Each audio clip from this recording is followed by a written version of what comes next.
Let me begin by saying that despite all of our efforts to improve our status as a nation, we're still basically a third world country. And that in itself connotes the great disparity between those who have and those who have not. And to a large extent, this is evidenced by the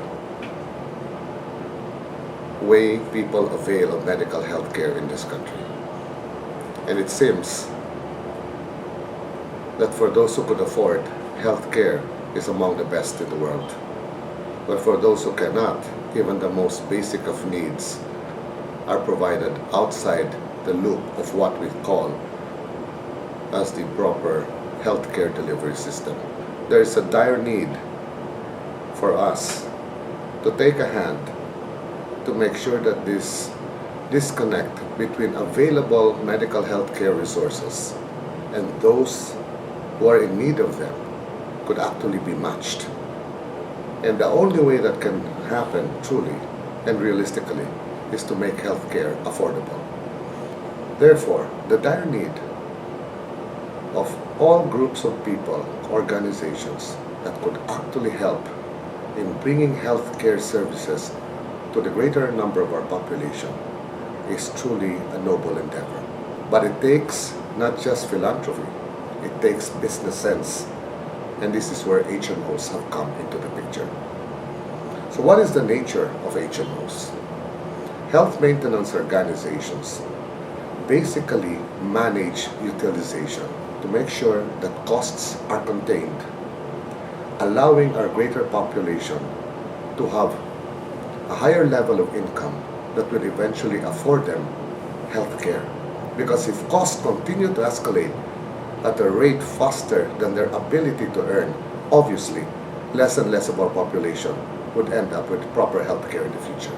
Therefore, the essence of cost containment, the delivery of proper health care to deliver needs, not wants, but needs of our basic needs of our people, demands proper business sense and a proper business model. And the HMOs have that. By the use of the law of the large numbers, they're able to negotiate better rates from medical facilities such as hospitals, clinics, and from professionals and doctors. With the promise of volume, we are able to say, lower your rates, lessen the inflation rates that you attach to these things over the years, and allow a greater number of our population to avail of these services. The number of HMOs in this country now is in the level of about 15 HMOs. And they cover practically just 3 million of our population. It has been the challenge for us to really grow these numbers. The first front is the economy itself. Inflationary pressures are very difficult to control. And to that extent, our negotiations are hampered by the general inflationary trend of the economy. The second challenge are the hospitals and the clinics, because the pressures for them to return to profitability demands increases in the rates. But with our promise of volume, they are now learning that they could actually earn as much, if not more, with the doubling of their population base, simply even if they were to control their costs per procedure. The doctors have a problem from the sense that we do have a brain drain. They are invited to go to the United States, North America, Europe, Australia. Better offers, better futures.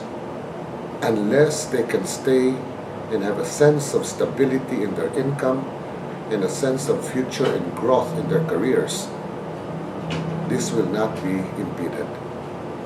What we would like to see is a day when people will actually make their choice of going abroad, not because they need to, because their lives have to be improved and they have to provide for their families, but they will do so because of better prospects, of achievement of dreams, but not because they are in effect thrown off by our own country due to the need to survive. We are trying our best as HMOs to make sure that even on the rural areas, we can get population into these facilities and offices of doctors that will allow them the capacity to earn and earn well enough not to be enticed to go abroad. Cost containment will take so many forms, from the monitoring of utilization, from the prevention aspect, because in effect, a lot of our potential illnesses are really due to lack of understanding of health conditions. But once we do preventive measures, we are able to actually lessen the impact of these unnecessary illnesses or the influx of these illnesses at so early a stage in our lives. So prevention is a key function of HMOs. Treatment measures can also be controlled by making sure that we are able to shift and move our members to those of lower cost facilities, therefore driving competition to meet lower costs and therefore cost contain procedures. We can manage these illnesses because we can track them, monitor them, we can manage them so that it does not get into a level where they become intense or the problem becomes so severe that they need hospitalization of a longer duration than necessary, or perhaps treatment of a higher level that will cost a lot of money. We are attacking it in all three fronts: prevention, treatment, and management.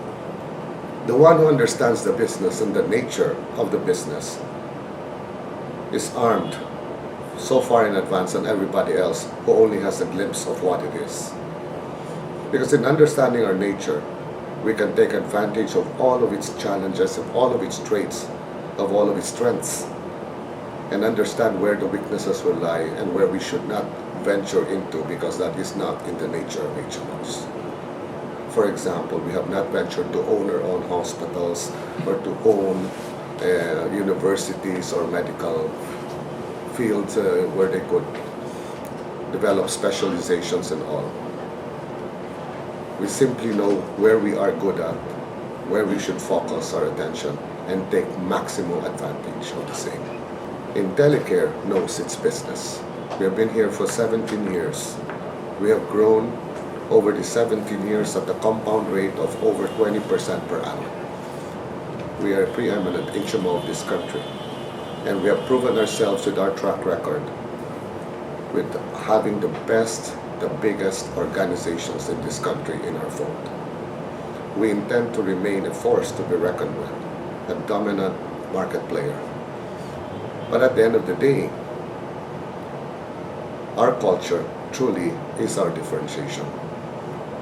Our people who really wants to make a difference are the ones that count.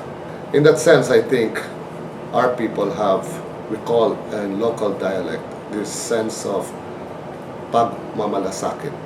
This is what we call, I don't know the exact terminology for it in English, but a sense of duty, a sense of sacrifice, a call beyond duty, because they know they love what they're doing. They make a living out of it, but they know that theirs is a business that is imbued with a spirit of nobility, of purpose. And once you have that culture in an organization, that cannot be bought by money, that cannot be bought by technology. Our service, people-driven, and this is what differentiates us, the compassionate nature of our people in the delivery of service. We hope that we will actually continue to grow the pie, because at the end of the day, what we really aim for is to touch as many of the lives of our countrymen as we can, so that they may one day have truly the right to health care.